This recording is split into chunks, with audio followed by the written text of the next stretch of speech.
2024-এর 5 August আশুলিয়ায় মৃত্যুর পর 5 মরদেহ এবং জীবিত অবস্থায় একজন সহ 6 জনকে পুড়িয়ে লাশ গুম করা এবং 4 আগস্ট একজনকে গুলি করে হত্যার ঘটনায় করা মামলার অভিযোগ আমলে নিয়ে বিচার শুরুর নির্দেশ দিলেন আন্তর্জাতিক অপরাধ ট্রাইব্যুনাল 2-এর বিচারক। এ ঘটনায় অভিযুক্ত 16 জনের মধ্যে গ্রেফতারকৃত এক পুলিশ সদস্য বৃহস্পতিবার মৌখিকভাবে আবেদন করেছেন রাজসাক্ষী হওয়ার।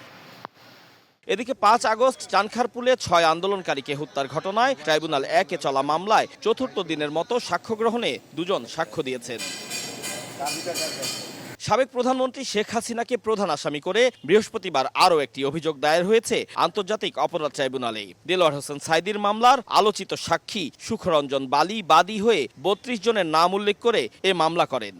গুমটাকে এতটা ইনস্টিটিউশনালাইজড করা হয়েছিল যে বাইরে থেকে গুম হওয়ার পাশাপাশি আদালতের মধ্য থেকেও সাক্ষীকে গুম করে তাকে গোপন ডিটেনশন সেন্টারে রাখা হয়েছিল, সেটা তিনি অভিযোগ করেছেন।